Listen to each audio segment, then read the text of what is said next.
everybody. Welcome to Hands on Health, an awesome podcast for your health and wellness information brought to you by Dr. Patrick Frain and Dr. Susan Frain.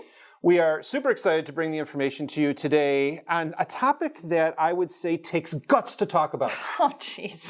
It takes guts. We need to say, like, my God, how do you bring such a topic up? You and your dad jokes. Yeah. And you know what that topic is? Gut health. Gut health. We are talking today about gut health. And it is a sensitive topic because people don't know how to approach it. They don't know what it is. They hear about it. Poop. We're talking about, do we have to bleep it out? Bleep. We're talking about bleep. I think we can talk about whatever we want on our podcast. I think we can, and we will. So the cool thing is we are talking about gut health. It is a sensitive topic, and it's something that people have questions about. We get it asked all the time in the office, don't we? All the time, yep. People are constantly, bringing things up to us, and that's the point of this, is to bring information to you guys that we hear, and if someone else has the question, more people are going to have it. More people are going to have it. Exactly. So let's get started, and let's really talk about what is gut health. It's something you hear, but I don't know if people can really define it. Well, the thing is, we take in foods, we take in different substances. Maybe it's prescription meds, over-the-counter meds. We take it. Every single thing that we take into our bodies has to go through our gut. Mm-hmm. And what is the gut? Let's break that down. Is this what is it? Well, it actually starts in the mouth because you've got all the saliva, you've got all these enzymes that start to break down the foods. Then it goes down into our stomach, then it goes into our intestines, and eventually we poop out the stuff that our body doesn't use. The poop chute. And we're going to talk about what your poop should look like as well. My God. This is very exciting. This is a really shitty first podcast. That will bleep out later. That's okay. But our body needs to be able to utilize the different things that we bring in. If it is stuff that we can't use, that's where the poop comes from. But overall, we need to be taking in all these different nutrients. Our body needs to be able to break down the foods, take these nutrients, and put them into other parts of the body for use. Makes sense. So one of my favorite things to discuss is magnesium, because it is used in over 300 different chemical reactions in our body. It's a lot of chemical reactions. It's a lot of chemical reactions, and our gut has to know how to break all that food apart, pull out that magnesium, and then distribute it to different parts of our body. And yet it works different in different people. Some people's is going to work better. Some people's is not going to work exactly. And we're going to talk about that because there are things that we do that will destroy our gut bacteria, our good gut health. And that can then cause other things to happen.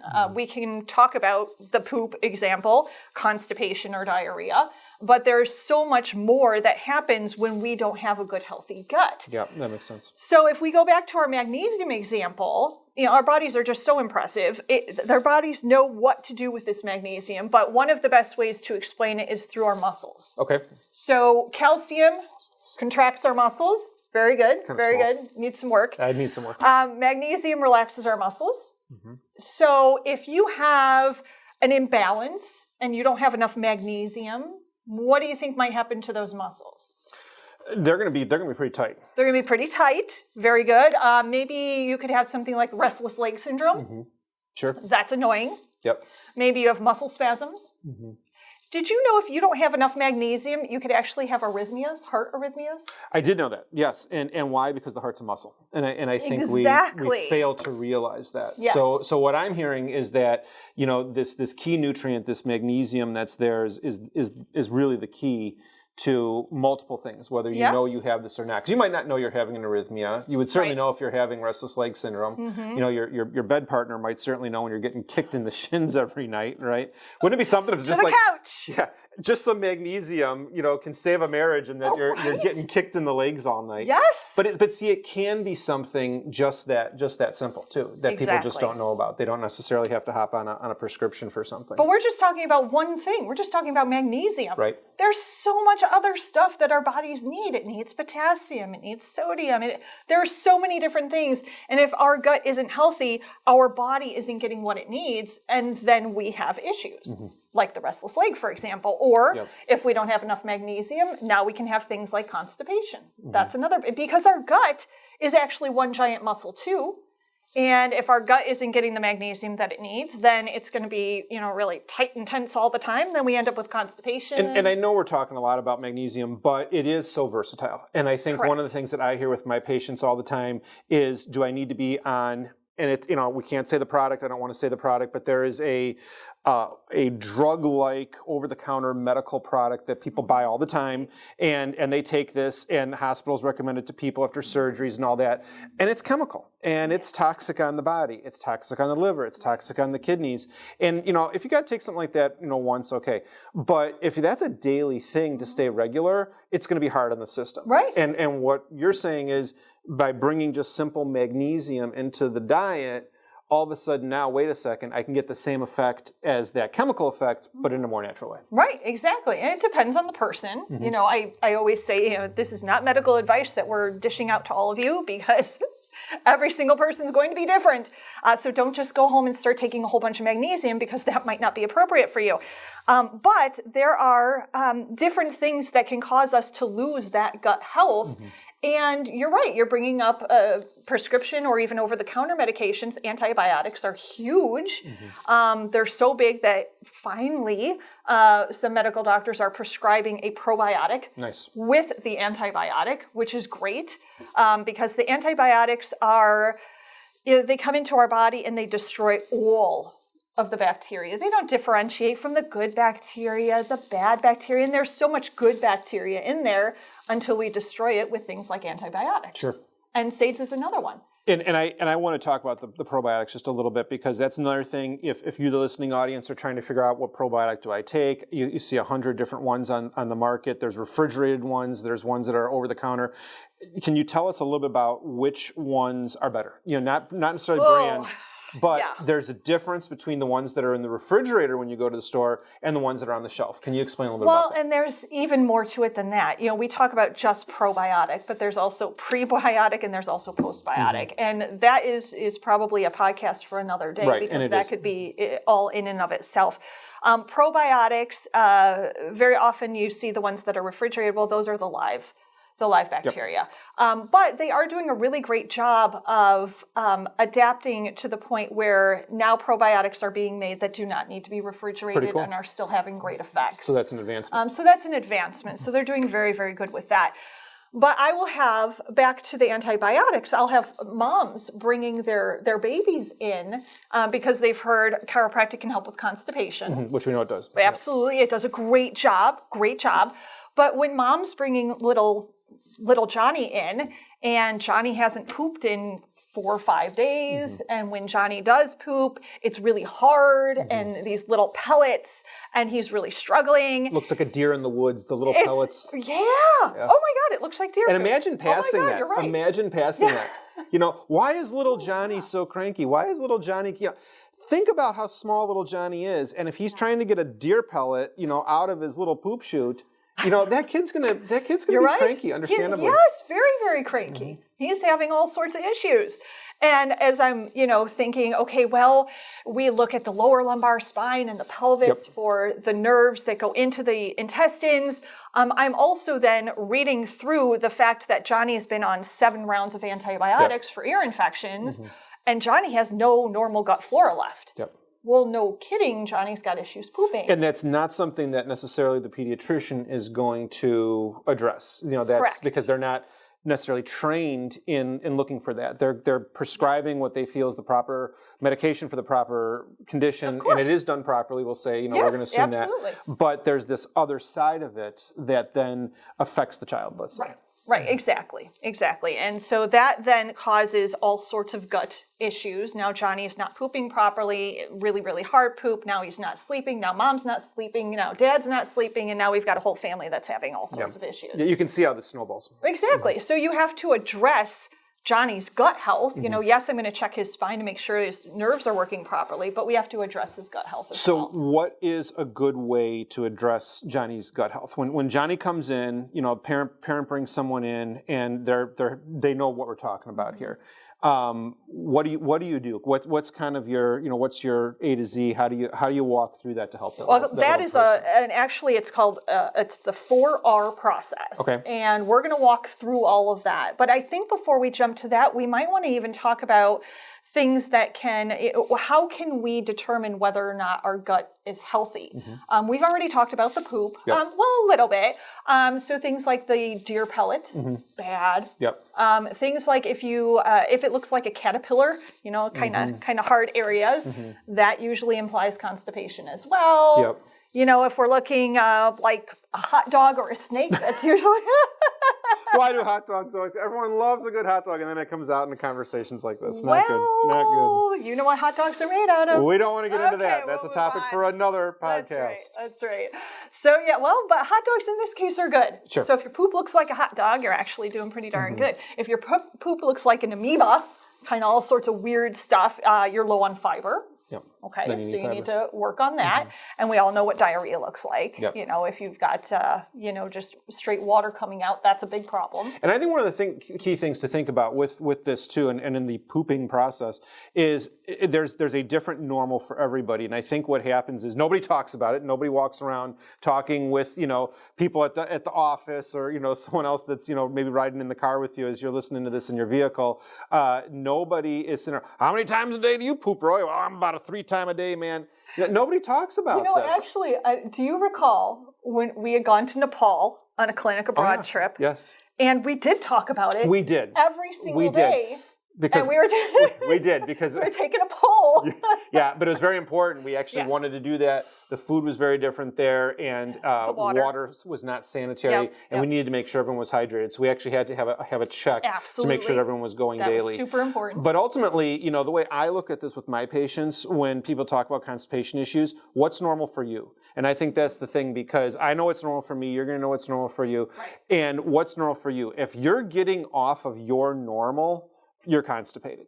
And that's ultimately what it comes down to. And, sadly, nowadays, there's so much, we've got irritable bowel syndrome, we've got all sorts of different stuff going on, that sadly, people are suffering for such a long period of time that diarrhea or constipation has become their norm. And that's not okay And that's either. not okay. Yes, and that's not okay. Yep, for sure. So how can I tell how healthy my gut is? How can I tell if my gut's not healthy? Where do I go with this? Looking at your poop. So we've already addressed that, I think, in great detail. There are some other things as well, though. I don't know if you recall, we had this great continuing education with Dr. Seaman. That was quite a long time ago. And I'm going to steal his book at the moment, Dr. Seaman, The Deflame Diet. I'm stealing this because he has some absolutely spectacular stuff going on. So in his book, he talks about signs and symptoms of inflammation, which inflammation is huge with gut health. We've got too much inflammation going on, and that can cause, again, all sorts of symptoms like we're going to address here. So, and these are things that at the end of the podcast, we're going to make sure they're all listed there for you. We're going to have a link that you can go to, so you don't need to memorize all this right now. But a simple yes or no. Do you have chronic aches and pains? Yeah, which a lot of people do. A lot of people do. And they might just attribute it to arthritis or other things. Yes. Who would link that with gut health? Exactly. And, maybe arthritis, yes, you've got arthritis throughout your spine or in all your joints and things like that. So, yes, you're going to hurt. But if your gut isn't healthy, you're going to hurt way more than you should. Things like weight is a huge. Okay, well, that was a bad one. Are you talking like obesity? Weight, is a really big problem. And when we are overweight, a lot of it can actually be due to inflammation. Sure. So one of the things we're going to talk about is the 4 R's in a minute. And one of the big things we talk about with our patients is taking out things that our body is sensitive to. And we have had people lose 20 pounds in just a couple of months. And it's 20 pounds of inflammation that was all over their entire body. Absolutely. How much better are you going to feel without all that? Well, and if you drop that 20 pounds, I'm picturing 20 pounds around your girth, and how that has to be crushing the intestinal areas. Well, and we're also talking about problems around your liver or all around all of your different organs as well. Yeah, it's a huge issue. Let's see, it's hard for me to lose weight. That is a very big one. I have women coming in all the time.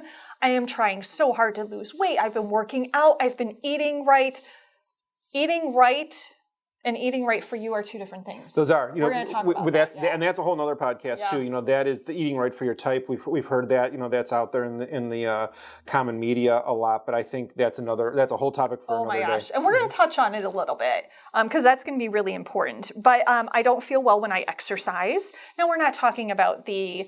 Not like you're sore. Like you're a little sore. Right. And I like to be sore after I exercise. Otherwise, I feel like I haven't done anything.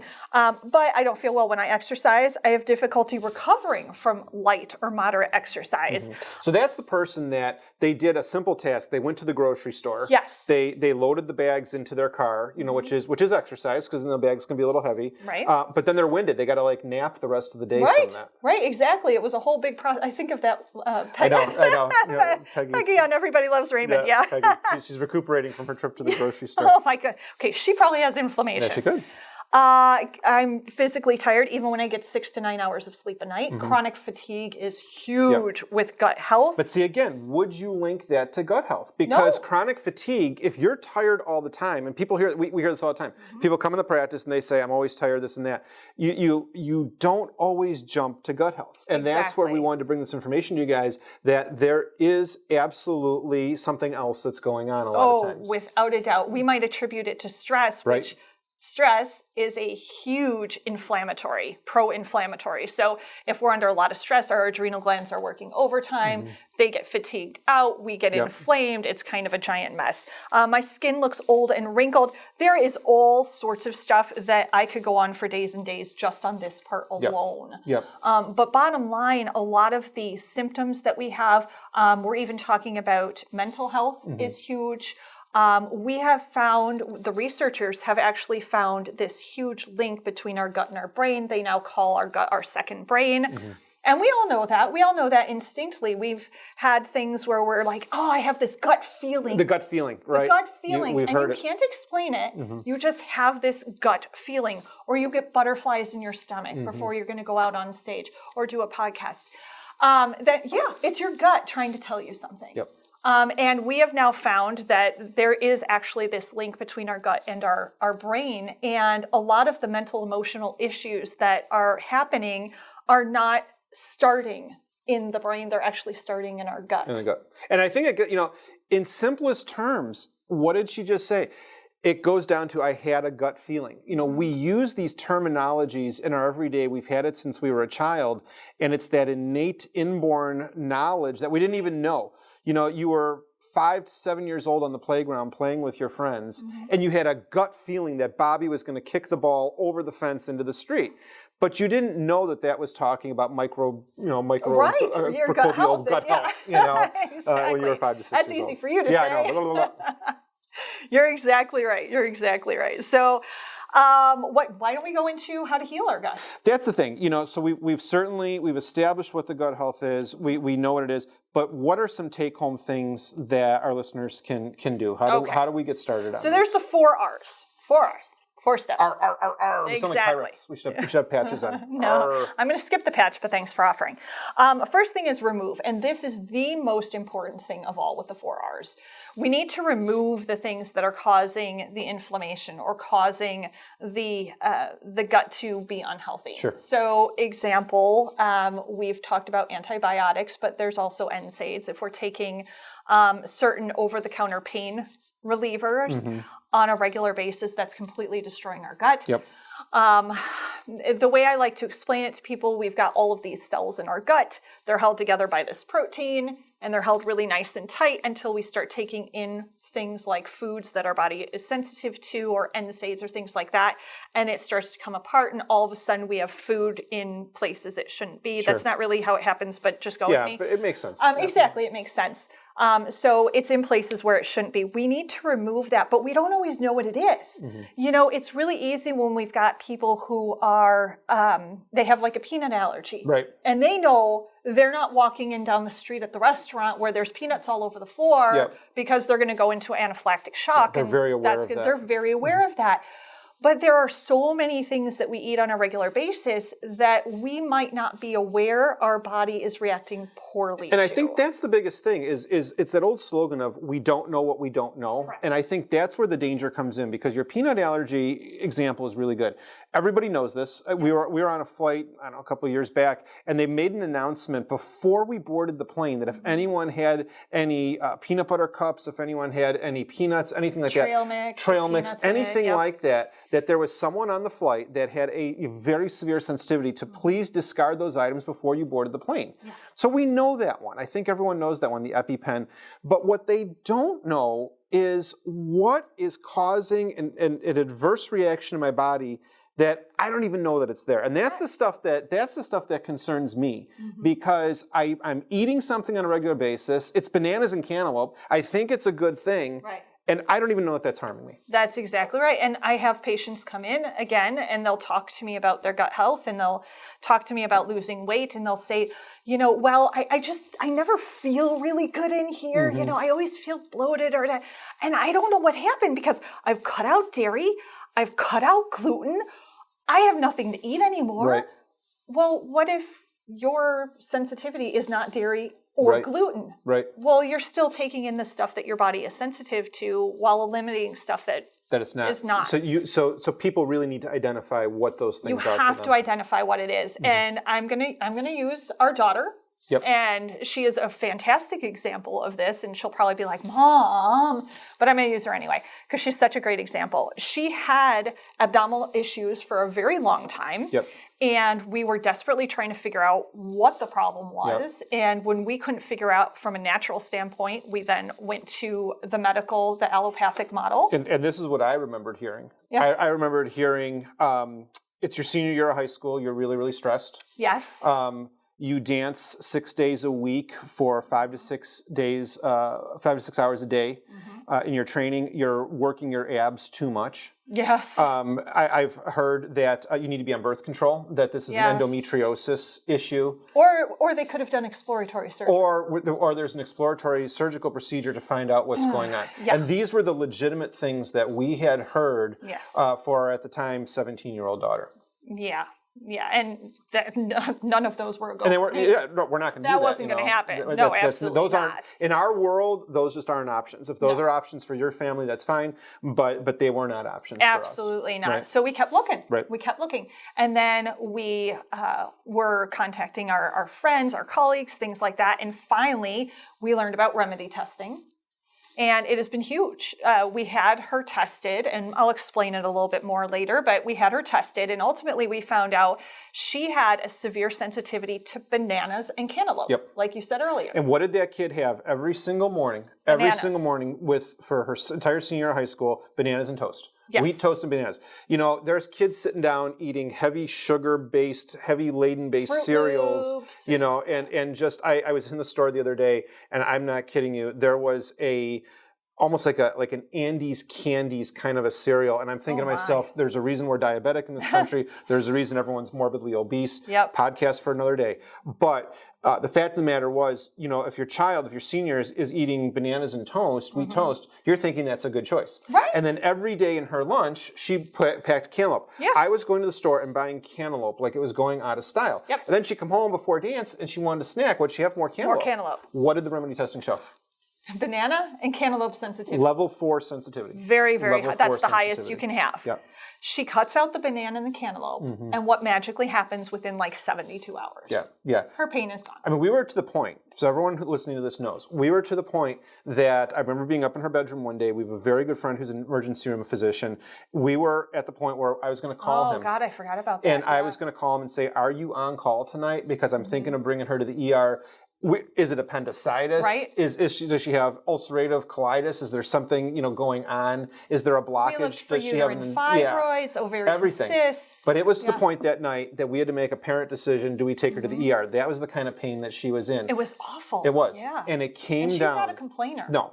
And it came down to bananas and cantaloupe because we figured out through our remedy testing, we figured out that was a level 4 sensitivity for her, which when you see a level 4 on your test, those are out. Right. Those and are it's out. so easy. We just did, it was a little piece of hair. Right. We just cut off a little piece of hair. I know, no, I don't trust you with the scissors, no. Little piece of hair, we send it in, and it's energy testing. It's bioresonance testing, which, again, we can have another podcast. That's a whole separate... We've just got like 5 podcasts. We do, but that's a whole separate spinned podcast. off on. But anyway, they tested her against 750 different things, and it came back with the bananas and the candle. And there were some other things in there as well. Yeah, they were level 3s. Absolutely, but those were the 2 main things.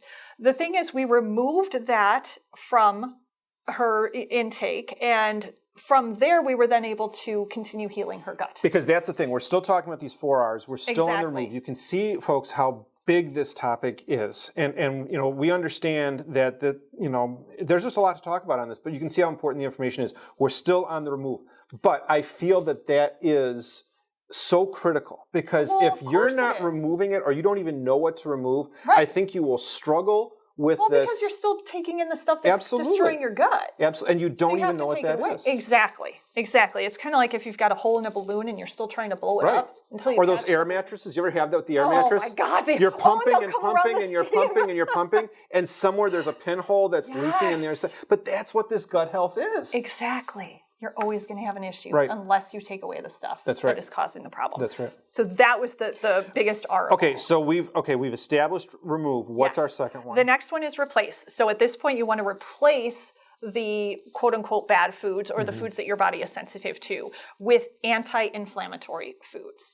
And anti-inflammatory foods are things like wild game, or it's things like fish, omega-3.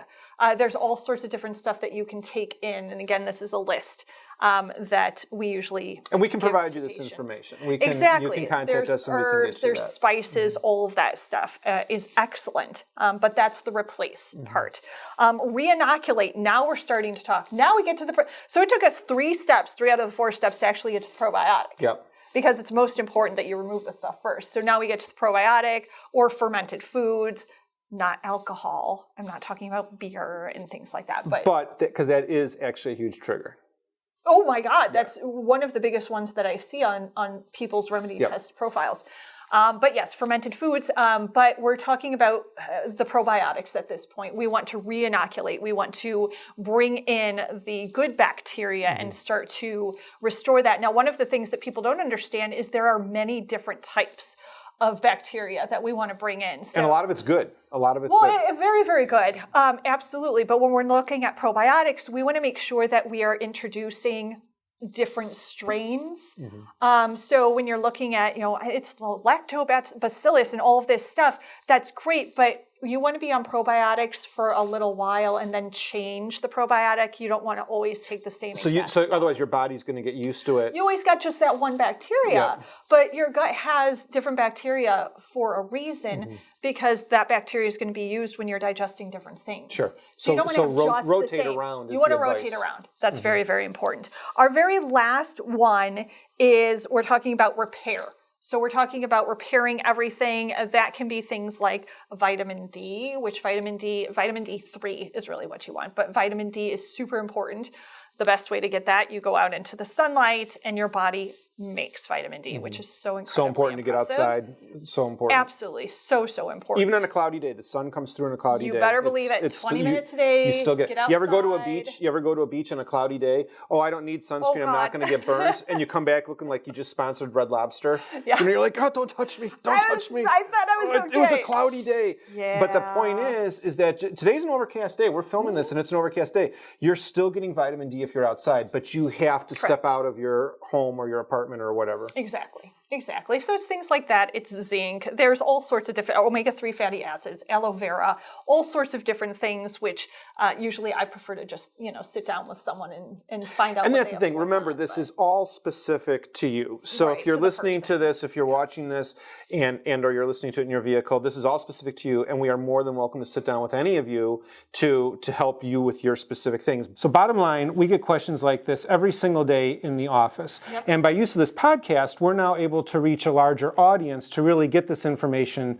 to a lot more people. And that's what's really exciting about this whole thing. So in the end, we really covered a lot of ground today. We hope that you guys enjoyed it. We have a lot more material to come for a lot more episodes. We counted at least 5 just from this podcast. Absolutely, and one builds on the next. Yes. There will be spin-offs for sure. So for sure, make sure you subscribe. If you're interested in hearing more from us, we'd love to get your subscriptions.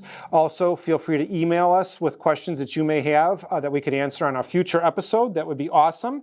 And I hope you really enjoyed everything. So for this episode on gut health, keep it healthy. I'm Dr. Patrick Frain. And I'm Dr. Susan Frain. Thank you for joining us on Hands on Health. Be well.